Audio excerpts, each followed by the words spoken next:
Salut à tous les amis, j'espère que vous allez très très bien. On se retrouve après une longue indisponibilité. Et oui, c'est les vacances, on a profité un peu, on a voyagé et cette fois-ci, on va encore un peu plus voyager, mais ensemble.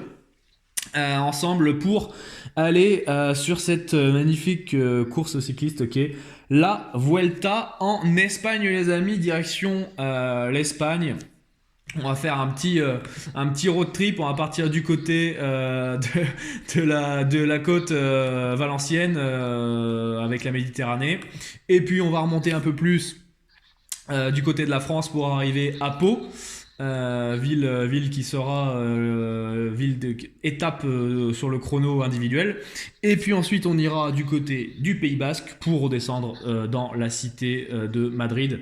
Voilà un peu le topo et le road trip qui se prépare là, donc à partir de samedi.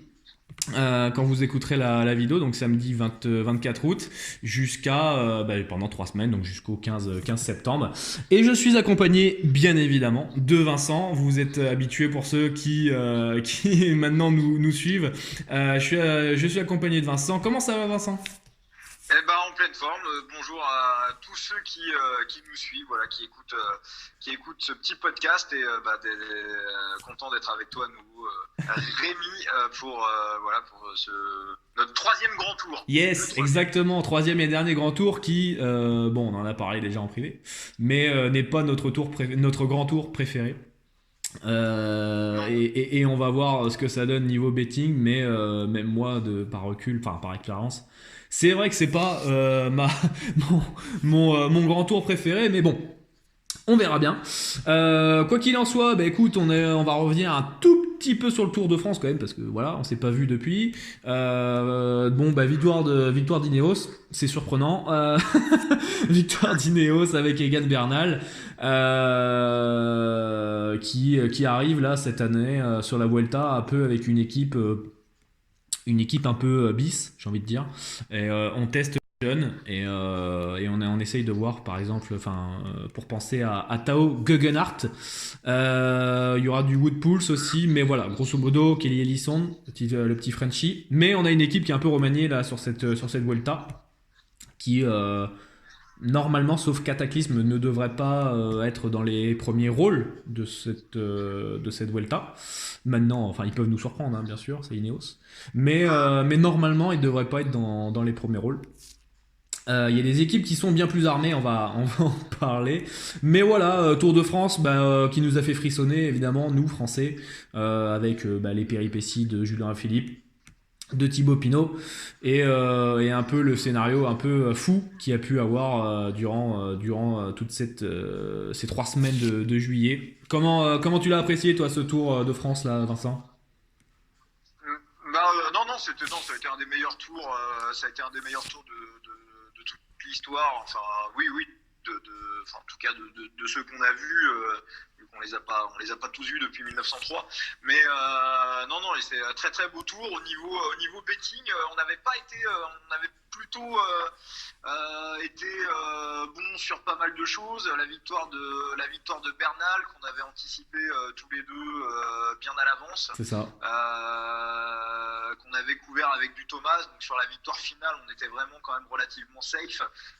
Moi, j'étais plus sur Thibaut Pinot. Toi, t'y croyais moins. Donc t'as eu raison sur le résultat, et je pense que j'ai quand même eu raison sur l'analyse. Ça s'est C'est quand même ça. pas joué à C'est ça. ça s'est quand même pas joué à grand chose, et récemment Bernal a été déclaré que Thibaut était effectivement le plus fort.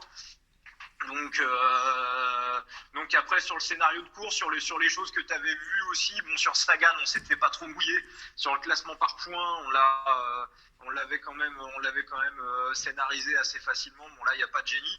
Et surtout, ce qui était bien, c'est que là, je te rends un petit peu hommage. C'est que tu avais expliqué que Julien Alaphilippe, il fallait surtout pas y aller pour la victoire au maillot à poids.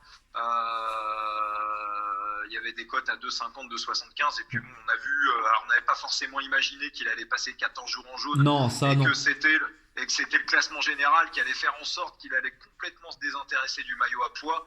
Mais Mais bon, en tout cas sur les résultats, c'était bon. Et sur l'analyse, c'était pas faux non plus. Donc on a plutôt fait un Tour de France, j'ai envie de dire correct, et à la fois dans le scénario et à la fois dans le résultat, même si bien évidemment on peut pas prévoir le scénario étape par étape. Enfin, et la jumbo qu'on avait vue dès la première étape, et cette première étape où on avait vu cette petite côte à l'arrivée que personne n'avait vu chez les analystes, et juste après l'étape, on voyait les grands spécialistes en train d'expliquer finalement peut-être que la côte d'arrivée on l'a un petit peu sous-estimé. Donc on a vu plus des sprinters punchers aller s'imposer, alors que les bookmakers et les pronostiqueurs voyaient une étape pour pur sprinter, alors qu'il y avait une cote de 5% à l'arrivée que personne n'avait vue. Donc c'était plutôt un bon Tour de France. On a croqué sympathiquement, et voilà. Donc là on va basculer sur la Vuelta, c'est qui est ça. un petit peu plus compliqué, mais on va quand même essayer de trouver quelques petites choses. C'est ça. Après, il y a quelques petites choses à faire. Pour rester un tout petit peu, et puis ensuite on embraye sur la Vuelta pour parler en fait de ce tour, pardon, c'est que c'est qu'il est riche en enseignements quand même. Il est riche en enseignements, et on a surtout envie et très hâte en fait d'être à l'année prochaine. Alors c'est bête, mais ça vient juste de se passer, mais on a très hâte d'être à l'année prochaine, parce que on a envie de voir un peu si la Quick Step, est-ce qu'elle va changer un peu son fusil d'épaule, et se mettre à faire à essayer de gagner le général, quoi, tout simplement, avec du Remco Evenepoel qui a gagné la classique Saint-Sébastien, qui est champion d'Europe.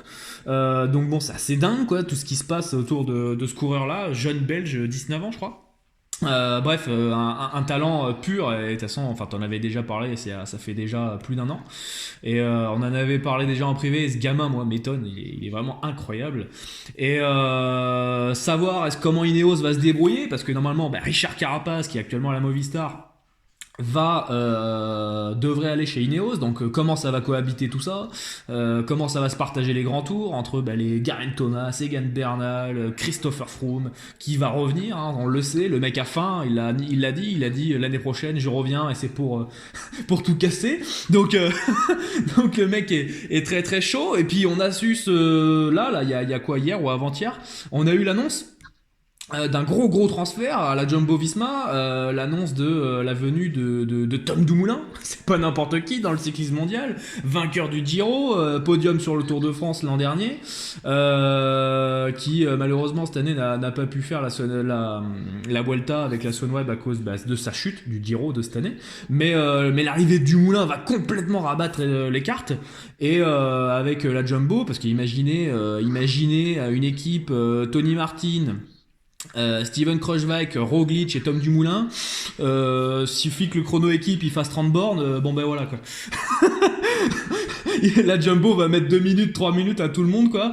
Et ouais, non, mais voilà, on a vraiment hâte, enfin moi j'ai vraiment hâte en tout cas, mais toi aussi, je le sais, on a vraiment hâte d'être à l'année prochaine un peu, pour voir un peu comment ça va se débrouiller tout ça, parce qu'il va y avoir une espèce de guerre Ineos Jumbo, très probablement sur les grands tours, j'ai envie de dire même, parce qu'ils vont être compétitifs un peu sur tous les grands tours. Voilà un peu ce que je voulais parler, mais ça c'est pour l'avenir, on aura le temps d'y revenir. Au-delà de ça, il y aura aussi probablement un conflit de génération.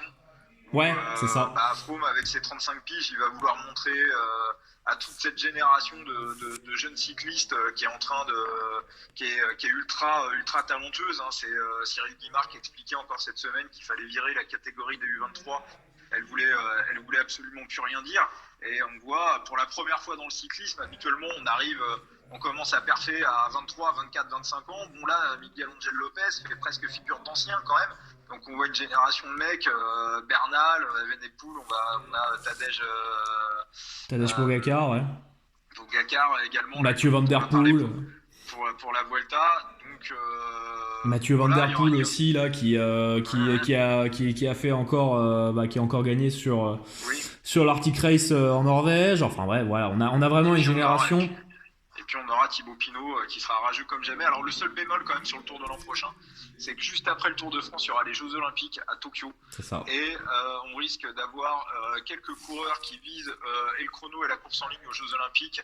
À mon avis, faire l'impasse sur le Tour de France pour... peut-être que le Giro sera finalement la préparation idéale aux Jeux Olympiques, même si on avance la date du Tour de France d'une semaine, le Tour sera peut-être pas forcément la préparation idéale aux JO. Donc peut-être qu'un Remco, par exemple, qui a déjà les Jeux Olympiques en tête, je suis pas sûr qu'on le voit sur le Tour de France l'an prochain. Voilà, donc c'est pour ça que, notez bien tout ça là, parce que c'est des petits éléments qui, alors nous on a vraiment anticipé, mais plus on anticipe, je vous apprends rien, mais plus... normalement je vous apprends rien, mais si je dois vous apprendre quelque chose, c'est que plus vous anticipez évidemment et plus vous avez des values à prendre certaines, et plus vous pouvez essayer de vous créer des scénarios, etc. Et c'est important dans le cyclisme parce que à un moment donné, il faut essayer d'anticiper énormément pour savoir un peu les scénarios probables pour les classements généraux, etc. Les différents classements distinctifs. On va entamer sur cette Vuelta avec tout simplement une présentation un peu globale. Déjà on va faire les équipes qu'on attend. Les équipes qu'on attend tout simplement, c'est on a déjà un peu parlé, c'est Jumbo-Visma avec Primož Roglič qui est favori. Des books pour cette grande course. Une équipe qui sera constituée de jeunes avec de jeunes avec Hofstede, Sepp Kuss, et il y aura du Paul Leys pour accompagner, et ensuite il y a 4 gros noms qui sont Tony Martin, George Bennett, Robert Gesink et Steven Kruijswijk. Donc grosse équipe du côté de la Jumbo-Visma qui arrive et qui clairement pose les balls sur la table en disant nous on veut gagner quoi, en sachant que Geraint Thomas ne sera pas là, ça c'est quand même une info aussi importante. Geraint Thomas ne sera pas là chez Ineos, lui qui aurait pu être un concurrent direct au classement général, il ne sera pas là. Il y aura Wout Poels et Tao Geoghenaert, mais c'est quand même un calibre inférieur à Geraint Thomas sans discriminer quoi que ce soit. Mais voilà, donc ils font augure de favoris. Qu'est-ce que tu en penses toi de cette team Jumbo-Visma qui a impressionné sur le Tour de France et qui risque encore de nous impressionner sur cette Vuelta et qui risque de dominer aussi le chrono équipe qui sera la première étape de cette Vuelta? Alors pour moi, il y a un énorme point d'interrogation, c'est la forme de Roglič. Où il en est, qu'est-ce qui se passe, comment il vit l'arrivée de Dumoulin au sein de la Jumbo. C'est quelque chose d'énigmatique. Et deuxième point d'interrogation, c'est l'état de forme de Kruijswijk, qui a failli gagner le Giro en 2017, qui pour lui a quasiment 30 ans, va faire 3e du Tour de France. C'est quand même un aboutissement. Quand on arrive à un aboutissement, de remettre tout de suite le chauffe, j'imagine qu'il a fait espoir à qui s'arrête début de carrière, il peut avoir envie de remettre le bleu chauffe. Quand on est un champion en norme comme on en gagne un, on a tout de suite envie de j'ai lu sur la forme de l'état de mental. Alors attends, on t'entend plus. Attends, on t'entend plus. On a des petits problèmes de réseau. Est-ce que toi tu m'entends déjà? Ouais. Ok. Donc tu disais par rapport à Steven Kruijswijk, il y a eu des petites coupures. Tu disais qu'effectivement. Je disais que j'avais des doutes sur son état de fraîcheur mentale. Ouais. Je ne sais pas où il en est et j'ai jamais eu d'explication de ça. Il est généralement plus facile d'enchaîner Tour de France et Tour d'Espagne que Tour d'Italie et Tour de France. Alors que pourtant il y a plus de récupération. On voit ces dernières années plus souvent coureurs performants pour le Tour d'Espagne après avoir fait le Tour de France. Ok, on a des petits problèmes de connexion là avec Vincent, mais grosso modo, alors, pour la faire courte, Kruijswijk effectivement devrait être un allié de poids pour Primož Roglič. On va pas dire peut-être concurrent, mais j'ai envie de dire s'il domine et ultra domine cette Vuelta, Je pense que Kreuzweig aura en tête quand même d'essayer d'aller gratter peut-être un podium. En tout cas, je pense qu'ils essaieront d'être tous les deux sur le top 10, ça c'est clair. En tout cas, enfin, Primoz Roglic en premier, bien évidemment. Mais Kreuzweig, s'il peut essayer d'aller choper un top 5, top 3, il essaiera de le faire sans aucun doute. Donc voilà. J'ai une petite coupure avec Vincent. Je sais pas si tu m'entends. Est-ce que tu m'entends, Vincent? Ah, mais moi je t'entends parfaitement. Ok, bah Tout va c'est bien. bizarre alors. Ok. Donc ça coupe par moment. Excusez-nous les amis. Autre équipe qui évidemment fait office de favori. Alejandro, la Movistar, pardon, avec donc le champion du monde. Dossard numéro 1 de cette Vuelta, Alejandro Valverde, Nairo Quintana, Richard Carapaz, vainqueur du Giro 2019, et puis Marc Soler pour accompagner Antonio Pedrero aussi, et après quelques Erviti, Oliveira et Arcas qui sont un peu plus, qui seront là pour équipier. Et rouler pour eux. Qui c'est qui est le leader là-dedans? Qui c'est qui fait quoi? Qui va rouler pour qui? Qui est lieutenant? On n'en sait rien. C'est la Movistar. C'est voilà, c'est merveilleux. C'était le bordel sur le tour. On sait toujours pas ce qui va se passer sur cette Vuelta. On sait pas qui c'est qui est le leader. On n'en sait rien. Moi, par déduction. Et vraiment par déduction, je pense que Alejandro Valverde sera leader. On a vu un Nairo Quintana qui quand même était un peu entamé sur le tour et a manqué un peu de fraîcheur. Il sera pas non plus à son aise du fait qu'il n'y ait pas énormément de col qui atteint plus de 2000 mètres. Pour l'histoire, il n'y en a qu'un seul, et c'est à l'arrivée à Encamp, à la 9e étape. Sinon, et dans cette même étape-là, il y a deux cols à 1900 mètres, 1950 mètres, mais ça s'arrête là. Après, le reste, c'est un cran en dessous, et on sait que Valverde, au-dessus des 2000 mètres, c'est un peu plus compliqué, même si on a vu que sur le Tour de France, il avait plutôt limité la casse dans son ensemble.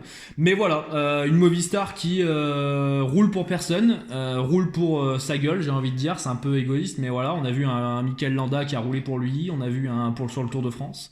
Voilà, donc personne roulait pour personne, et à part Marc Soler qui faisait le boulot, entre guillemets, on va dire. Mais voilà. Donc je sais pas trop, enfin on sait pas trop comment faire avec cette Movistar là, on sait pas trop quelles sont leurs intentions. Équipe à surveiller pour le classement par équipe, bien évidemment, parce que ça fait de nombreux grands tours où ils gagnent le classement par équipe. Est-ce que ça va les intéresser? Vincent vient de me dire juste avant l'émission que le price money pour gagner le classement par équipe était très très faible, 5 fois moins 5 mois moins fort que 5 mois moins élevé pardon que celui sur le tour. Donc évidemment, je pense que ça sera pas forcément un objectif pour tout le monde, et donc attention à vos bêtes, classement par équipe bien évidemment, mais voilà, la Movistar qui est quand même une équipe qui sera bien sûr, bien évidemment à surveiller. Alors, il y a quelques petites choses sur la Movistar. Bon, on a quand même vu sur le Tour de France Valverde qui faisait le travail pour Quintana et pour Landa. Donc, il s'est à un moment donné quand même de la course, il s'est un petit peu sacrifié. Il y a autre chose à voir aussi. Bon, pour moi, le plus fort de tous, c'est Carapaz. Donc, si ça se fait à la pédale, Carapaz aura le dessus. Carapaz est équatorien, Quintana est colombien, mais il y a une chose à savoir, c'est que ils ont grandi quasiment au même endroit. Je crois que le village de Carapaz, qui est complètement au nord de l'équateur, et celui de Neiro, qui est totalement au sud de la Colombie, il y a 5 ou 10 kilomètres de... Alors il y a une frontière, il y a un pays entre les deux, mais ils sont vraiment originaires du même coin. Alors des fois on sait qu'il peut y avoir des rivalités de village, mais bon, je pense que à 8000 bornes de là, on se retrouve... Bon, il y a le pays qui diverge, mais la région, c'est la même. Donc je pense qu'ils n'auront pas de problème à jouer le jeu l'un pour l'autre. Après, ça reste des professionnels, hein, Oui. donc il y a aussi de la monnaie, à la fin des tours. Donc je pense pas qu'il y ait de rivalité entre. Je pense que Carapaz Quintana, ça peut, contrairement à ce qu'on pense, ça peut se goupiller et voilà, tout simplement à la pédale on verra qui est le plus fort et assez rapidement dès la 5e étape il y a une arrivée à 1900 mètres et ensuite celui qui sera derrière tout simplement se rangera pour le leader. Très probablement, ouais. Après, bon, ça peut changer. Ainsi sur la 9e étape, qui est pour moi l'étape reine de cette Vuelta. Étape de moins de 100 bornes, mais avec 3 cols très compliqués. Je pense que l'étape 9 sera vraiment référence, c'est-à-dire que c'est là où, grosso modo, on va voir un peu quelles têtes vont être tranchées et qui c'est qu'on met leader, quoi. Voilà. C'est là où il risque d'y avoir de la casse. Potentiellement, c'est une étape où potentiellement Romain Bardet, si par exemple il la faisait, il aurait craqué. S'il était sur au tour là, sur la Volta, il aurait craqué. Voilà, c'est typiquement ce genre d'étape là où on va savoir qui c'est qui est bon pour le classement général et qui c'est qui ne l'est pas. Voilà, tout simplement. Sachant que ce tour va être un mix entre c'est un grimpeur puncher, c'est taillé pour un grimpeur puncher et Richard Carapaz a des qualités de punch qui sont largement meilleures que celles de Quintana et ce petit jeu là Valverde on connaît aussi ses qualités de puncher mais malgré tout l'âge ne va pas pour lui. C'est ça. À savoir qu'il est maillot sprinter de meilleur sprinter 20 sortant. Alejandro Valverde. On va en parler du maillot de sprinter. J'ai vu quelques trucs assez cocasses en analysant un peu cette Vuelta, mais juste faites attention à vos bêtes sur les sprinters, voilà, tout simplement. Oui. C'est très particulier. Si vous voyez des Roglic ou Carapaz en favori pour le sprinter, vous inquiétez pas, c'est logique. Voilà.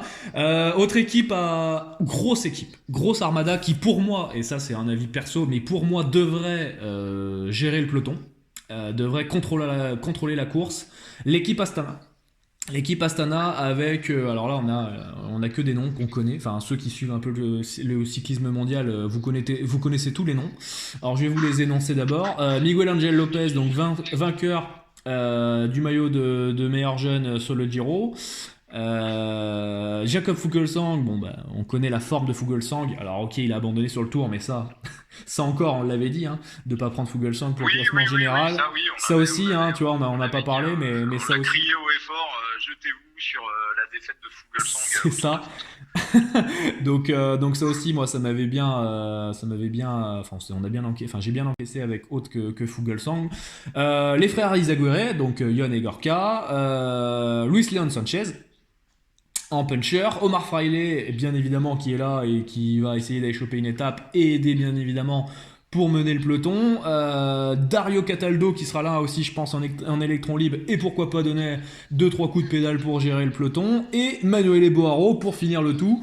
Donc voilà, équipe clairement il y a pas de sprinter, c'est full général et on veut gagner quoi. Voilà, c'est quand tu regardes la compo, la start list de l'équipe, clairement il y a pas plus clair comme ambition, c'est on veut gagner. Alors avec qui moi je pense que le choix est vite fait quand t'as un Fuglsang qui a abandonné sur le Tour et qui a fait le Tour, et un Miguel Angel Lopez qui lui a fait le Giro qui on va dire s'est un peu reposé, mais tu vas nous en parler, n'a pas forcément rassuré sur ses dernières sorties. Normalement Miguel Angel Lopez est leader de cette équipe Astana, est vraiment bien accompagné, sincèrement, il a vraiment une team pour lui quoi.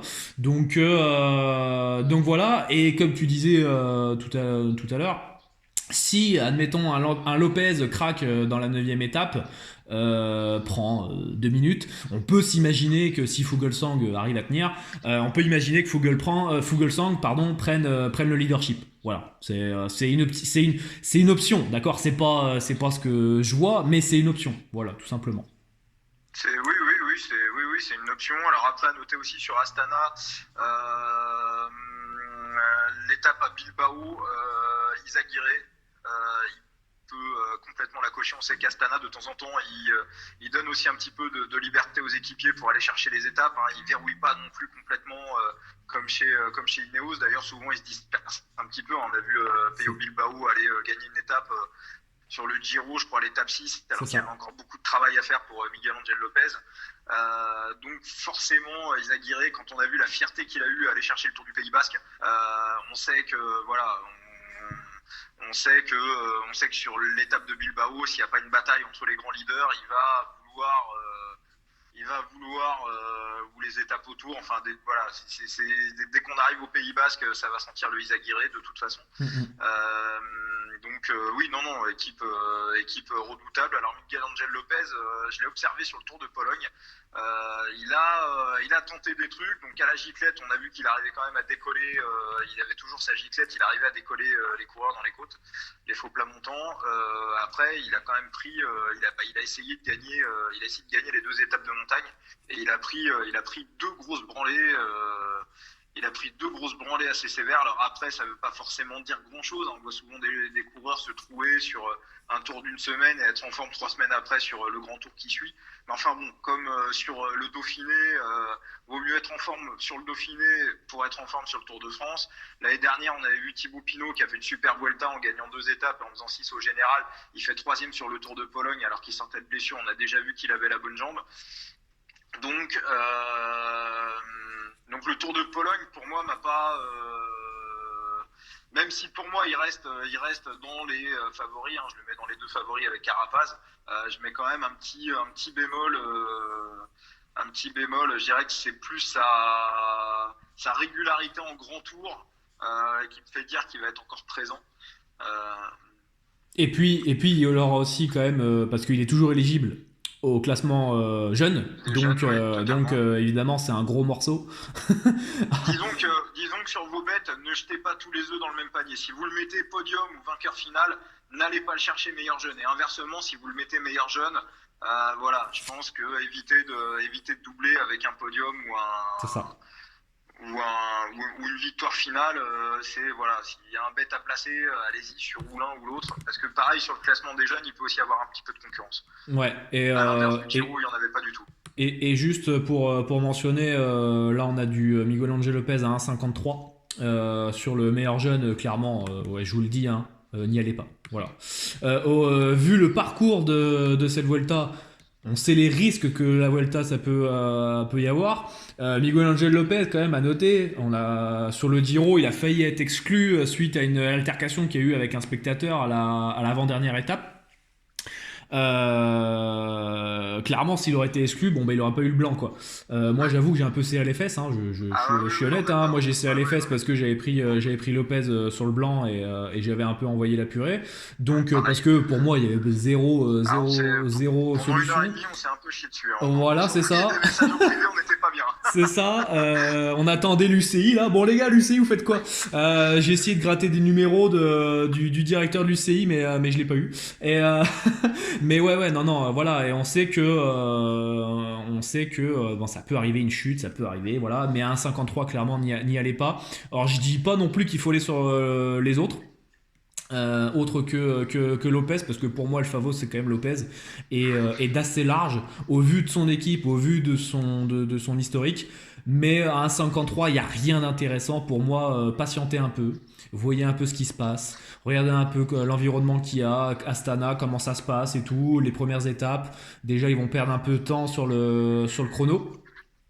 Équipe, alors pas beaucoup, hein, parce que c'est 13 bornes, c'est du plat, il n'y a pas trop de virages, donc ça va vraiment pas prendre beaucoup de temps, mais ça peut perdre un peu de temps et voilà. Donc si vous avez vraiment envie de prendre Lopez, attendez un peu, que ça soit général ou jeune, mais attendez un peu, il va perdre un petit peu de temps. Et voilà. Et après, prenez-le avant les étapes de montagne si vous en avez envie. Et si c'est encore intéressant, enfin si c'est intéressant. Voilà. Pour moi, c'est un peu le petit conseil pas cher que je vous donne. Brièvement, ça c'est un petit peu moi. J'ai envie de parler d'une équipe. Là, je me fais plaisir. On va parler d'une équipe qui est la Bora. On n'en parle pas forcément pour le classement général, mais c'est une équipe qui est très complète, qui est très sympathique et sur le papier qui est vraiment intéressante, et une équipe aussi qui a double objectif. L'objectif de faire gagner Sam Bennett que ce soit les étapes et aussi le maillot vert, le maillot de sprinter. Et aussi évidemment le classement général. Et le classement général, il y a du monde, hein. Il y a donc gros Schartner en équipier. Et après, il y a 3 gros molosses que sont Formolo, Maika et Mühlberger. On a vu que Formolo a de la giclette, a les jambes. Généralement, il est un peu, comment dire, il est un peu maladroit pour gagner, par contre.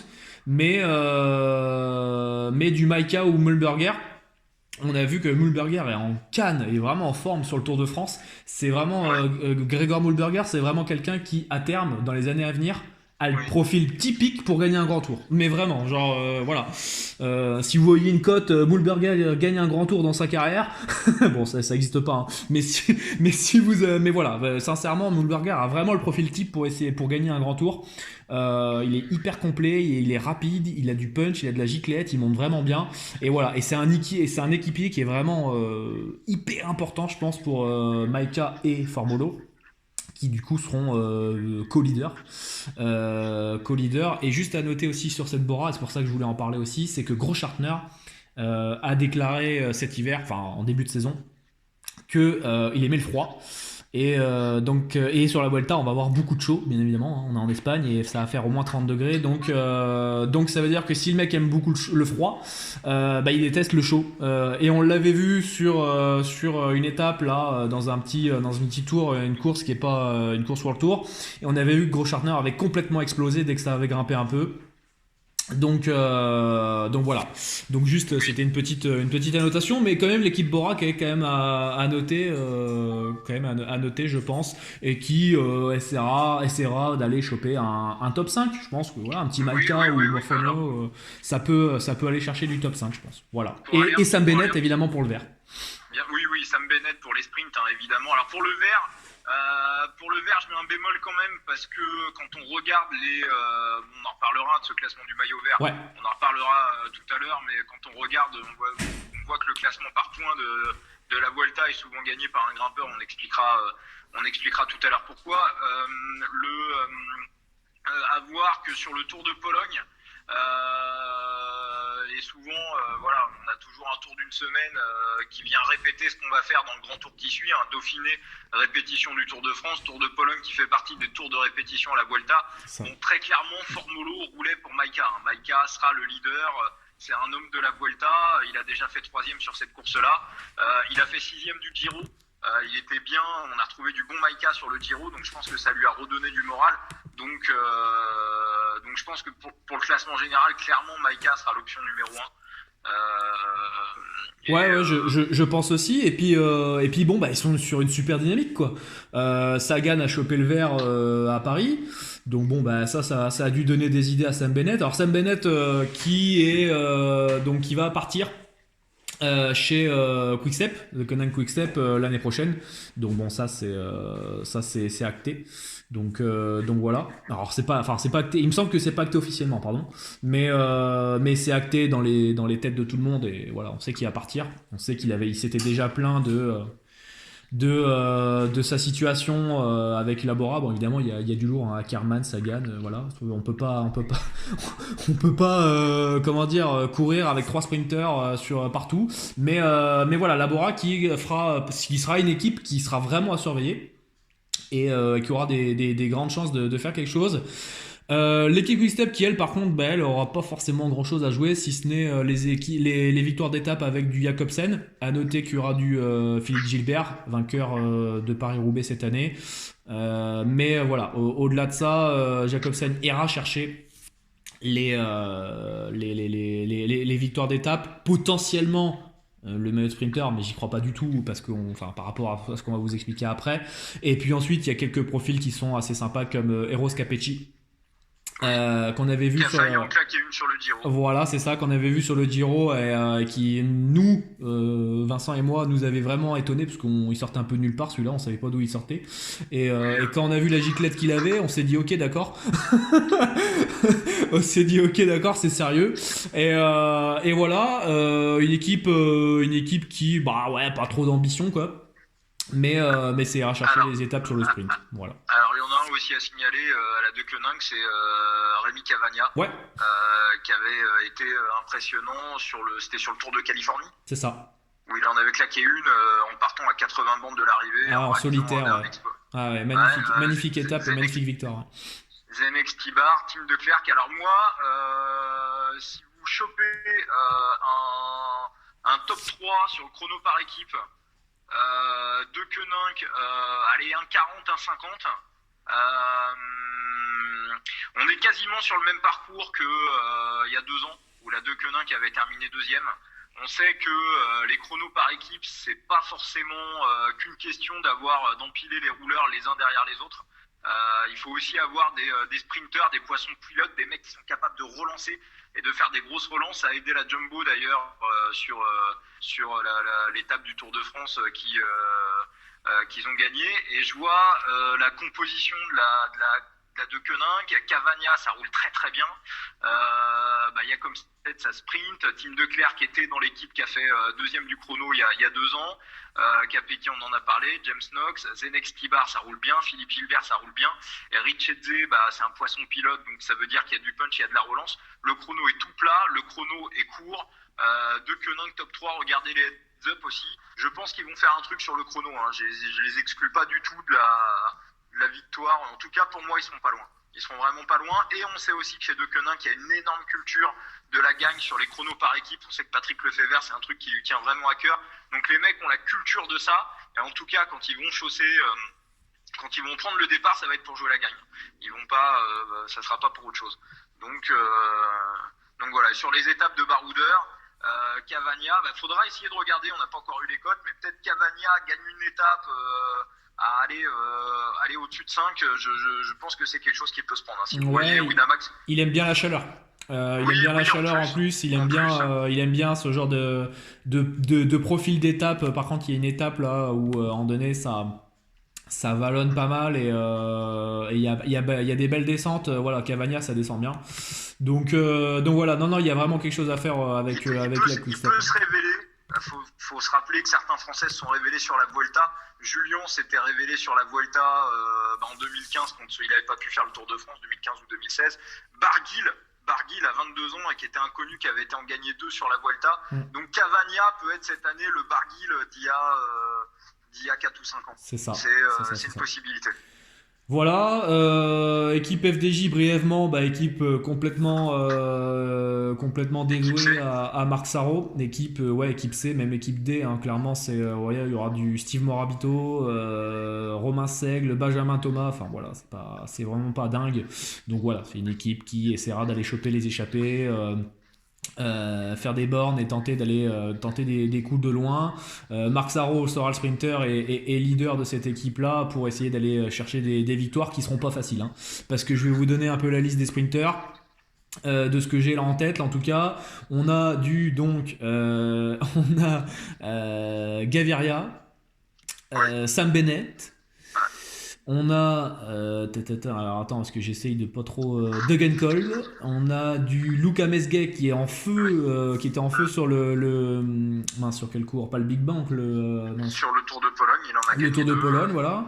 Il y a le petit Max Walschild là qu'on a que de la Sunweb qui est pas trop dégueu, bon c'est un peu en cran en dessous mais voilà ça se tient, ça fera du top 10 très probablement.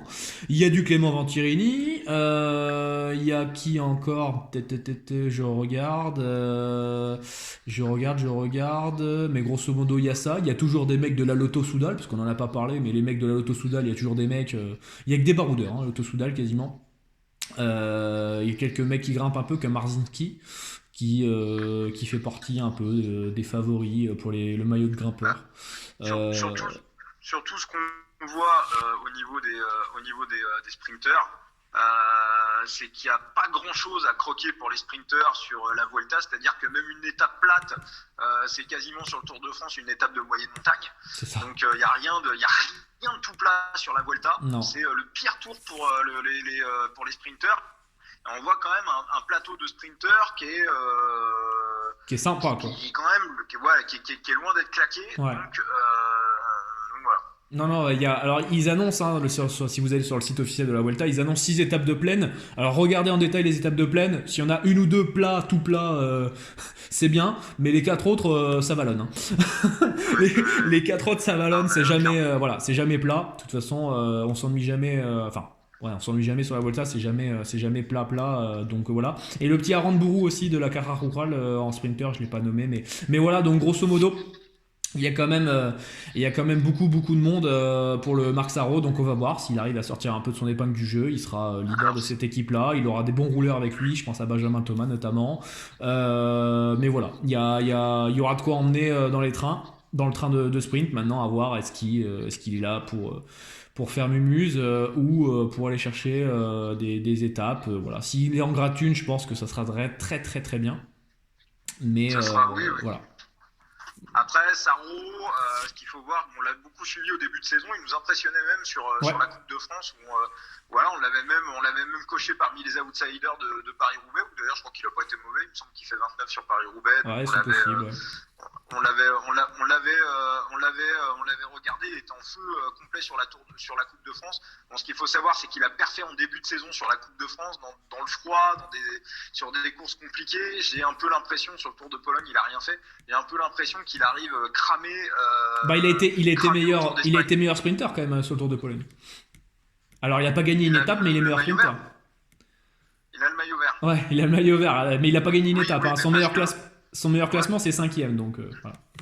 Oui, parce que, on va expliquer pourquoi, parce que tu avais le championnat d'Europe qui se disputait le lendemain de l'arrivée du Tour de Pologne, que la dernière étape du Tour de Pologne, c'était une étape pour grimpeurs, même les 2 dernières étapes, et que les gros sprinteurs, à savoir Jacobsen, à savoir l'allemand de la Bora, Ackermann, Mesgeck, tout ça, ça a abandonné. Ils sont tous partis. Voilà, ils sont tous partis du Tour de Pologne, et logiquement là où Sarro aurait dû faire 4e ou 5e, ils sont tous rentrés à la maison pour jouer leur coup sur le championnat d'Europe. Donc c'est comme ça que Sarro a le maillot par défaut. Ouais, c'est ça. Mais bon, voilà, c'est même pour aller choper des top 5. Choper des top 5, ça va être compliqué. Moi, ouais. Je comprends pas Démarre. Hein. Je me serais jeté sur la Vuelta, quitte à faire que la moitié pour les premières étapes. Mais bon, on sait déjà à l'heure qu'il a très peu de chances de disputer le Tour de France l'an prochain. C'est ça. Donc, et pour, du coup, on repousse là pour le sprinter, mais du coup, on va dire en fait, le sprinter, ce qui est problématique. Dans ce, alors déjà, enfin si vous connaissez, enfin si vous nous suivez, vous savez que moi je suis vraiment pas fan de ce genre de classement distinctif là, que c'est très compliqué. D'ailleurs on a vu Romain Bardet qui finit meilleur grimpeur, clairement j'aurais pas mis une cacahuète là-dessus en pré-tour, mais bon il a fini meilleur grimpeur, bravo pour lui, et voilà il a montré un peu qu'il avait du panache et du répondant, donc c'est bien. C'est bien pour lui en tout cas maintenant, et c'est un peu un lot de consolation un peu fébrile par rapport aux ambitions qui avaient été affichées en pré-tour, mais bon c'est comme ça. Juste pour le sprinter, la problématique c'est qu'en fait il y a des points qui sont décomptés en haut d'école. Et donc voilà, et donc la problématique elle est là pour vous dire que du coup l'édition 2018, donc le meilleur sprinter ça a été Valverde. L'édition 2017, le meilleur sprinter ça a été Chris Froome. Devant Trentin et Nibali, derrière il y a du Contador, enfin voilà, en gros vous prenez les top 10 de chaque Vuelta, et grosso modo chaque année dans le top 10 vous avez 5, 6 mecs, 7 mecs qui jouent le général quoi. Donc ça veut un peu tout et rien dire, et en fait c'est un maillot par défaut. Voilà, c'est un peu un maillot par défaut. Donc voilà, par contre pour les victoires sèches, donc ça c'est pour ça, méfiez-vous énormément des victoires sèches. Là vous voyez du Sam Bennett à 3, donc méfiez-vous, d'accord, c'est pas dit que Sam Bennett finisse la Vuelta. En fait voilà, c'est une course plus par élimination. Les sprinters, voilà, Gaviria, est-ce qu'il va finir la Vuelta?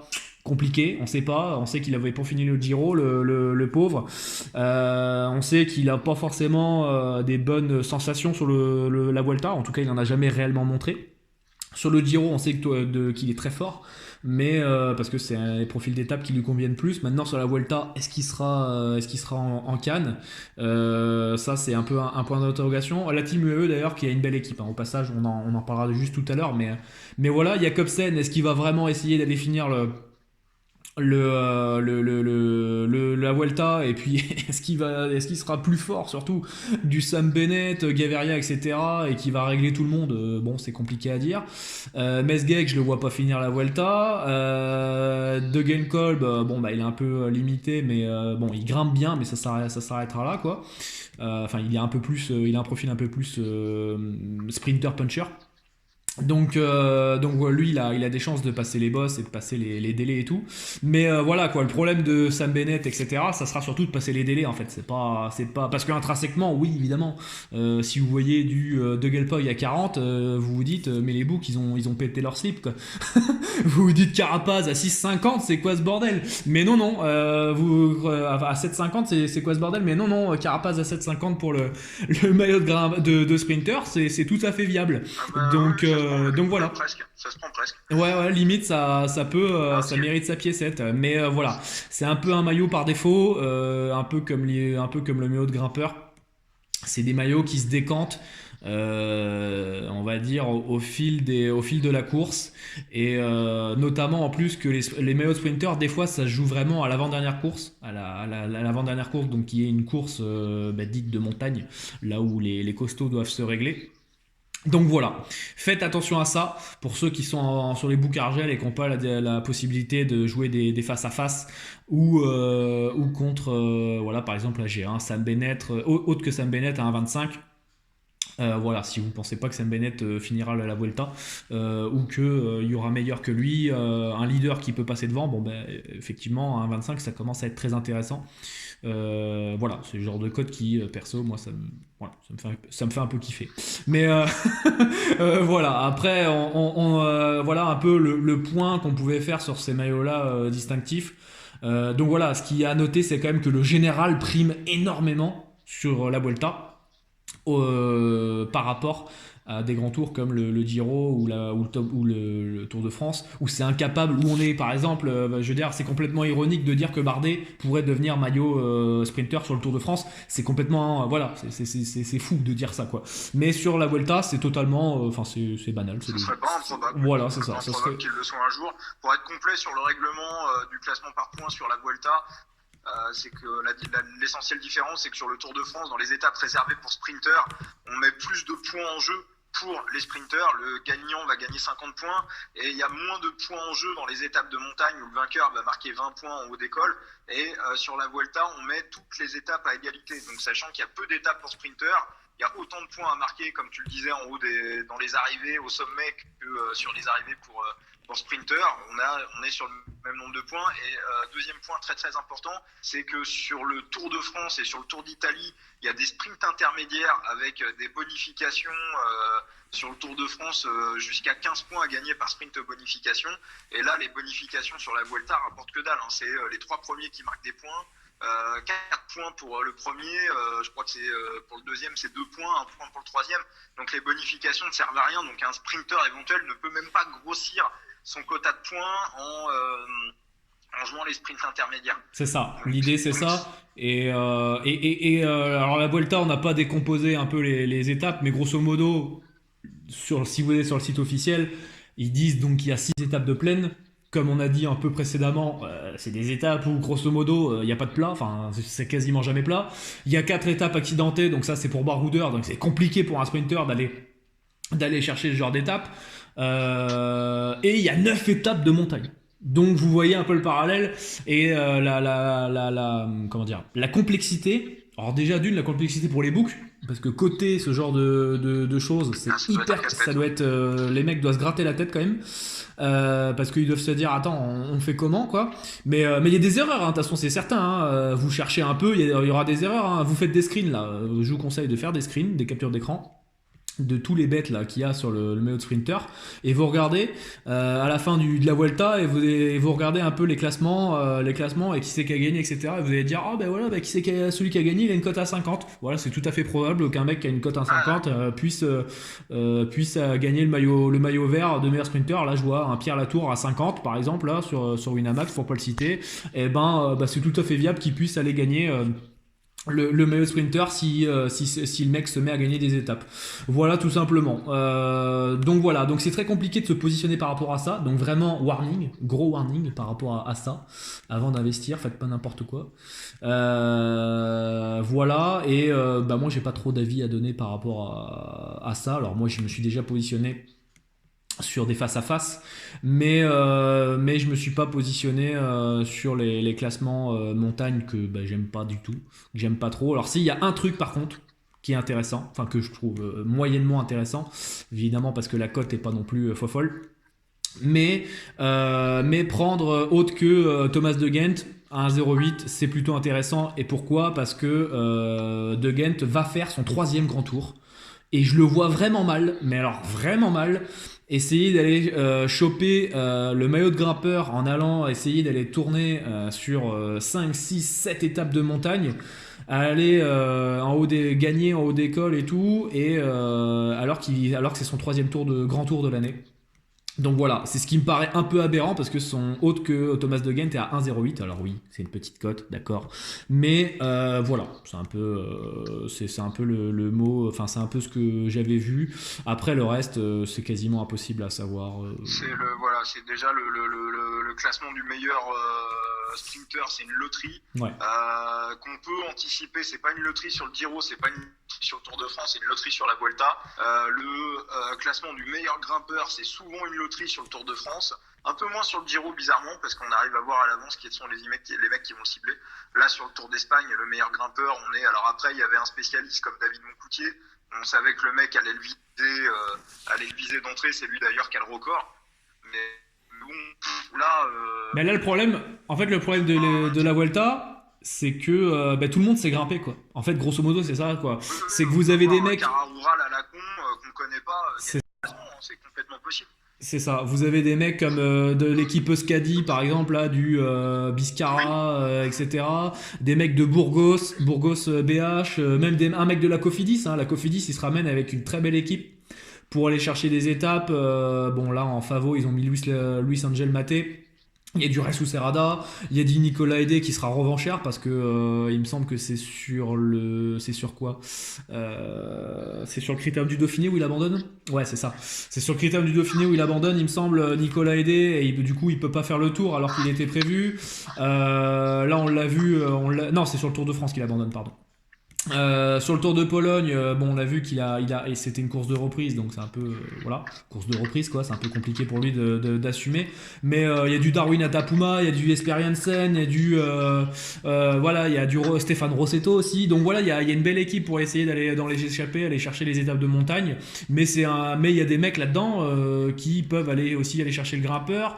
Et puis à la Katusha vous avez je sais pas moi, vous avez qui à la Katusha, vous avez du Daniel Vavaro qui potentiellement au lieu de viser un top 20 peut peut-être aller se dire il se lève un bon matin, il se dit tiens si j'allais chercher le grimpeur, voilà. Vous avez les mecs de chez EF parce qu'on en a pas parlé de l'équipe Education First, mais là par contre il y a une armada qui est assez pas mal. Rigoberto Urán, TJ Van Garderen, Sergio Higuita. Je mets un point d'honneur sur Sergio Higuita, voilà. Oui. Grosse pépite du cyclisme à venir. Oui, complètement. D'ailleurs, si vous voyez des cotes, Higuita gagne une étape. Allez, on va mettre à combien? 3, 4 Gagne quoi? Gagne une étape. Ouais, clairement, Higuita il va en gagner une. Enfin, je pense très probablement qu'il en gagnera une. Après, au niveau cotation, à 3-4, je pense que on commence à être dans un truc intéressant. Il y a Daniel Martinez qui sera là. Hugh Carty aussi. Non, vraiment, ils ont une très très belle équipe. Et un des 5 que je viens de citer peut aller gagner le maillot de grimpeur. Les mecs de chez Dimension Data là qui ont un peu faim, Luis Mentiès par exemple qui lui doit prouver parce que bon ça fait 2 ans qu'il fait 1 an et demi qu'il fait plus rien. Luis Mentiès qui lui il peut se réveiller un beau matin et se dire tiens si j'allais chercher le grimpeur aussi. Enfin voilà. En gros il y a beaucoup trop de monde au portillon et beaucoup trop d'incertitudes sur qui c'est qui va y aller, qui c'est qui va pas y aller, etc. Et puis tout simplement ça peut tout simplement être aussi un leader genre un Roglic parce qu'il gagne une ou 2 étapes et puis voilà ça peut être donc ça peut être n'importe qui, donc quand c'est n'importe qui n'y allez pas, voilà tout simplement. Après, il y a des trucs sympas en face à face à prendre, hein. Mais voilà. Après, c'est pas non plus fou. De toute façon, comme j'ai dit à Vincent avant l'émission, je ne compte pas m'enflammer sur cette Vuelta. C'est pas un grand tour qui généralement me réussit niveau chiffres, donc enfin niveau résultat, pardon. Soyons clairs, c'est des 3 grands tours, c'est le plus difficile. Ouais. C'est celui sur lequel faut être le plus prudent. C'est le tour idéal pour cramer sa bankroll. Après, c'est pas pour ça qu'il n'y a rien à faire dessus. Il y a des petites choses à faire. Mais voilà, vraiment, si vous avez bien encaissé sur le Tour de France, ou pire encore, si vous avez perdu sur le Tour de France, ne cherchez pas. Ou alors observez, regardez la course, cherchez à comprendre les dynamiques de course, ce qui va se passer au fur et à mesure, et adaptez-vous. Mais oui, en pré-live, enfin c'est vraiment un tour où on peut voir des surprises. Enfin, Chris Horner qui gagne en 2013, j'aimerais bien savoir quelle était la cote de Chris Horner, hein, qui a gagné à quasiment 43 ans. C'est clair. Je pense qu'il était coté à plus de 1000. Hein, ah ouais, ça devait être incroyable, c'est clair.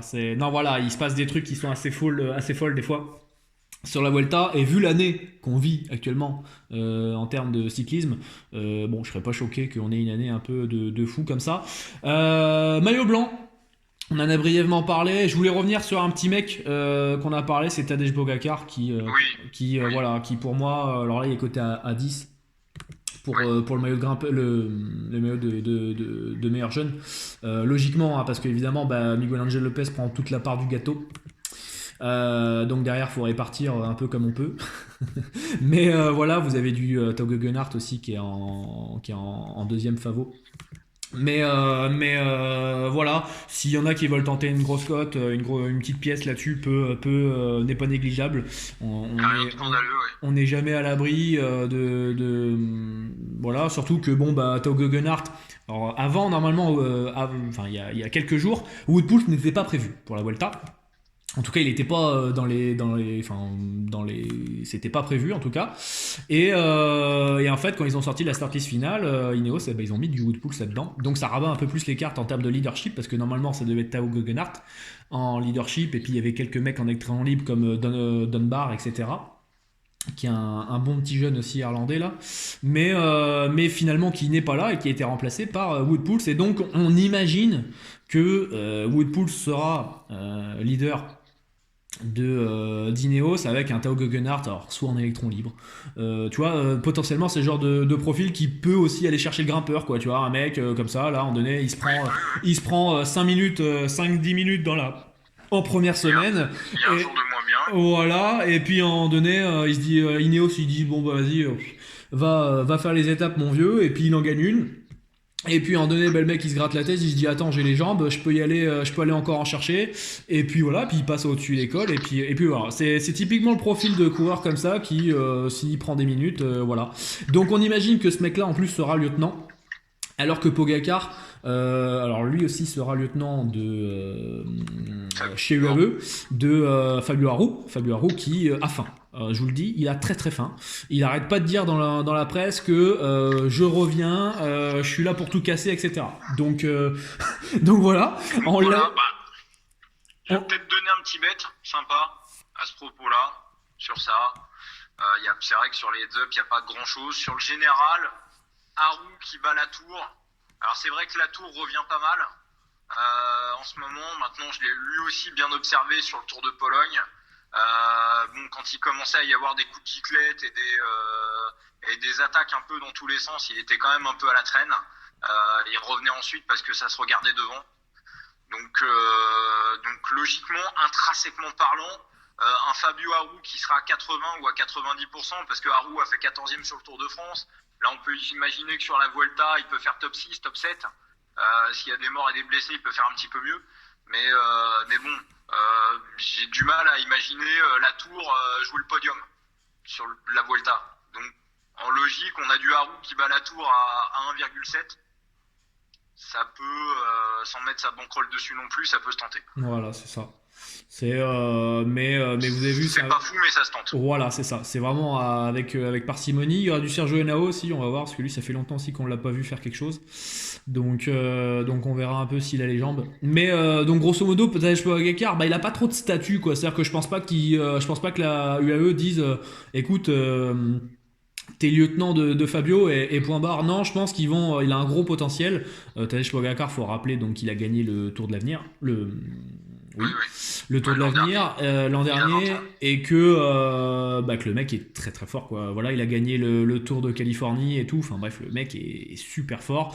Moi, j'adore ce coureur, j'adore comment il roule. Après, c'est un avis perso, mais voilà, je suis un peu en love de en love de ce coureur. Mais sans déconner, au-delà de ça, plus concrètement.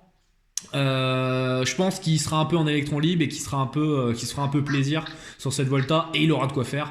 Donc voilà et puis je pense que bah, sur un malentendu ça peut peut-être il aura des minutes et il sera pas si loin de ça je pense de Lopez il sera pas si loin que ça sauf s'il se met à faire le grimpeur ou là voilà mais s'il se met pas à faire le grimpeur ou s'il il se gare pas pour Haru, il peut potentiellement aller chercher un blanc, mais voilà, Ouais, oui, oui, oui. c'est à Enfin, prendre avec des pincettes. c'est compliqué à prévoir. Là, on l'a vu sur des tours d'une semaine où il était très bon. On voit les jeunes qui sont très bons. Alors, il est très jeune, hein, il a que 20 ans, ça va être son premier grand tour. On voit les jeunes qui sont performants très très tôt. Maintenant, il va pas avoir la pression s'il se prend 2 ou 3 twins. Enfin, on a déjà vu des jeunes comme ça où les directeurs sportifs les arrêtent à la moitié du tour pour pas les cramer. Enfin vraiment tout est possible et c'est pas non plus totalement exclu qu'il fasse podium, voire qu'il gagne. On peut avoir voilà, on parlait des grosses surprises de la Vuelta. Il est pas en dehors du scénario pour le top 5. Alors on sait pas encore ce qu'il donne en très très haute montagne, c'est-à-dire à plus de 2000 mètres d'altitude, mais il n'y a pas d'étape à plus de 2000 mètres. Enfin, il y en a qu'une seule, l'étape en Andorre dont tu parlais tout à l'heure. Donc il a plutôt un profil puncher grimpeur. Donc il sera vraiment sur un terrain qui l'avantage. Et il y a un beau profil pour lui. Il a gagné le Tour de Californie, donc il résiste plutôt bien à la chaleur. En tout cas, voilà ce que je conseille. Si vous ne prenez pas de bête, c'est observez-le, regardez-le, parce que celui-ci sur l'an prochain, sur le Giro et sur le Tour de France, il peut vous faire gagner de l'argent. C'est le genre de coureur à observer qui va pas forcément être sur les radars du grand public et donc sous les radars des bookmakers. Et qui peut en début de saison venir un peu grossir votre bankroll. Donc voilà, tu parlais d'anticipation tout à l'heure, c'est vraiment le genre de mec à observer. C'est ça, voilà. Écoute, je pense qu'on a fait quelque chose d'assez complet. Là, on est à 1 heure de vidéo. Je pense qu'on a fait quelque chose d'assez complet. On a essayé de parler un peu de tous les classements distinctifs. Si on parle du général pur et dur, je tiens à noter tout à l'heure, je t'ai pas repris parce que voilà, mais tout à l'heure tu as bien dit donc Carapaz et Miguel Angel Lopez et tu as dit que les deux et donc du coup tu as exclu Roglic quand tu parlais du général. Alors voilà, je vais te laisser argumenter sur ton avis, mais oui effectivement les favoris, enfin vous avez juste à regarder les books, hein, mais les favoris sont Carapaz, parce qu'ils pensent que Carapaz du coup sera leader de la Movistar. Moi je sais pas quand même positionner, je sais pas, j'en sais rien. Moi j'aimerais bien, mais ça c'est un avis perso, j'aimerais bien voir Valverde leader. Mais voilà, en théorie, normalement, il ne le devrait pas. Et c'est dommage parce qu'il a un parcours qui est quand même assez à son avantage vu qu'il n'y a qu'un seul col au-dessus de 2000 mètres d'altitude. Mais ça, c'est autre chose, c'est un petit plaisir perso. mais au-delà de ça, voilà, c'est vrai qu'on a. En fait, on a. On a finalement un peu comme au Giro, on a un classement général qui il y a 2-3 gros favos et après plein d'outsiders quoi. Voilà, plein d'outsiders et au Giro cette année c'était un peu ça quoi. On avait du Roglic, Nibali, Lopez et après il y avait plein de mecs quoi. Il y avait du Carapaz, etc. Pas grand monde l'avait vu arriver. Non, Carapaz, non, Maïka, il était dans les outsiders. Enfin bref, voilà quoi. Grosso modo, ce genre de coureur-là. Et et donc voilà, et donc après c'est un peu compliqué, là où si vous regardez un peu, Roglic prend une bonne part, 40%, et puis après le reste est un peu découpé, il y a un peu de il y a un peu de 20% chez Lopez, un peu de 20% chez Carapaz, grosso modo, même un peu moins. Et puis après, derrière, ça se sépare tout. Donc voilà, c'est difficile d'y voir un peu clair pour savoir qui c'est qui va finir devant. Mais je vais finir, on va finir et on va clôturer sur cette émission spéciale Vuelta avec ton analyse du coup de pourquoi Roglic ne gagnera pas la Vuelta selon toi. Alors, parce que la Vuelta, donc déjà, on n'a aucun repère sur Roglic. On ne sait pas, il n'a pas couru depuis un moment, on ne sait pas du tout où il en est. Il a énormément couru en début de saison. Il a pris, je pense, une claque sur la tronche avec un Giro qui, bon, il n'avait pas course gagnée à une semaine de l'arrivée, mais enfin, il était quand même bien favori. Donc mentalement, on sait pas, mentalement, physiquement, on ne sait pas du tout où il en est. On met un mec favori alors qu'on n'a absolument aucune référence sur le gars. Donc au niveau de son pic de forme, hein, j'ai vraiment du mal à imaginer qu'on puisse de cette manière, enfin la courbe au taquet au début de saison, baisser au Tour d'Italie, revenir bien au mois d'août. Bon, voilà, on a vu que sur le Tour de France, l'avant-dernier Tour de France et le dernier Giro, il craquait souvent en fin de grand tour. Donc je pense que en fait, Roglic, c'est un coureur parfait de course d'une semaine. Ça serait, je pense, un bon coureur de course de 2 semaines, même si ça n'existe pas. À une époque, il parlait de mettre la Vuelta en 2 semaines, mais voilà, 3 semaines, j'ai l'impression qu'il a beaucoup de mal à terminer les courses. Aussi, la Vuelta, c'est souvent un tour qui sourit aux grimpeurs punchers, et lui, c'est un grimpeur rouleur. Je vois pas de cas, on a vu Dumoulin qui s'est cassé les dents sur la Vuelta. Donc, profil grimpeur rouleur. Bon, on a eu Froome qui l'a gagné évidemment, hein, mais Froome il roule aussi bien qu'il grimpe, hein, il est autant rouleur que grimpeur. Donc voilà, mais sinon je parle d'un profil de rouleur, un mec capable de faire un top 3 sur un championnat du monde en chrono.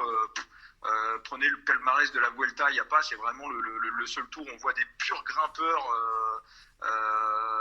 plus que le Tour de France, on voit des purs grimpeurs le remporter, un pur grimpeur, pur puncher. Jalabert l'a gagné, c'était plus un puncher qu'un grimpeur. Valverde l'a gagné, c'est plus un puncher qu'un grimpeur. Donc pour moi, il n'a pas le profil du vainqueur potentiel. Et pour moi, il y a un énorme favori sur cette Vuelta. C'est Richard Carapaz. Je ne vois pas, si on a regardé le Giro, sachant que sur le Giro, il y avait 43 km de chrono individuel. Là, sur cette Vuelta, on a que, je crois, on a 28 ou 29 km. En tout, il n'y a qu'un seul chrono. Roglic a récupéré 3 minutes, plus de 3 minutes 30, je crois, sur les chronos à Carapaz. Et Carapaz a terminé le Giro. Combien il avait d'avance sur Roglic? 2,30, quelque chose comme ça. Donc ça veut dire qu'à la pédale, sur les étapes voilà, sur toutes les autres étapes, si on fait le compte, Carapaz lui a mis plus de 5 minutes. Voilà, donc en gros, Roglic, pour prendre du temps à Carapaz, il a le chrono par équipe, et après, on n'a que des étapes où il va pas prendre, en théorie, sauf incident mécanique, où il va prendre 1 seconde à Carapaz. Sur toutes les autres étapes, et on sait qu'il y a des arrivées en côte, des arrivées en punch, il y a des bonifs à l'arrivée. Donc, comment on peut imaginer que 3 ou 4 mois plus tard, en plus Carapaz est un équatorien, je vois pas en quoi il serait pénalisé par la chaleur, même les conditions climatiques seront différentes que sur le Giro, donc je vois pas en quoi la chaleur de l'Espagne le pénaliserait. Donc je vois pas comment Roglic à la pédale, hein, je parle bien à la pédale, s'il n'y a pas d'incident de course, je vois pas comment il peut le battre. Je vois pas. Voilà. Je vois pas. Donc pour moi, j'ai pris Carapaz à 7, on l'avait encore à 7 il y a quelques jours. Là, il est à 4-3. Peut-être le prendre après le chrono par équipe où logiquement Movistar va perdre un petit peu de temps, même si c'est court, ils vont pas perdre grand-chose. Ils vont perdre quoi, 30-40 secondes au max. Je ne vois pas par quel tour. Et Carapaz, qui a lui, à la différence de Roglic, a très peu couru sur le début de saison. Il a encore peu de jours de course. Et dernière chose, on a une référence avec Carapaz, hein, c'est qu'il vient de finir 3e du Tour de Burgos. Donc pour un mec qui est probablement en phase de progression pour atteindre un pic de forme en deuxième, troisième semaine de Vuelta, bah, au moins on a une garantie sur la forme du mec, qu'on n'a pas du tout sur Roglic. Ben, Roglic, sa dernière course, c'était le 30 juin, et c'était pour les championnats nationaux. Donc voilà, il a fait la course du championnat national de Slovénie. Mais voilà, c'est sa dernière course, donc 30 juin. Donc imaginez, quand il va rechausser, ça va faire 2 mois qu'il n'aura pas, qu'il aura pas couru une course officielle, bien évidemment. Hein. Il a roulé, hein, il a fait des petites courses, des critériums, etc. Mais voilà, les courses en course officielle. Celle où on peut bet. En tout cas, il y a Roglic, on l'a pas vu. Donc effectivement, c'est vrai que les books, et d'ailleurs ils sont, c'est un peu suicidaire hein, ce qu'ils font, mais c'est vrai que ils partent un peu à la volo, quoi. Ils savent pas trop où ils vont. Ils savent pas trop où ils vont et ils savent pas trop ce qu'ils sont capables de faire. En fait, ils sont un peu comme nous. Ils sont un peu comme nous, quoi. Ils sont un peu en mode interrogation, à dire bon, on fait quoi, on code comment, voilà. Donc évidemment, il y aura des coups à faire, les amis, pendant la Vuelta. Ne vous inquiétez pas. Voilà, il y aura des choses à faire. Voilà, on va finir là-dessus avec ta très belle analyse de qui c'est qui peut potentiellement gagner, qui c'est qui peut faire qui, etc. Je vais rajouter un petit dernier truc sur Roglic. Dis-moi.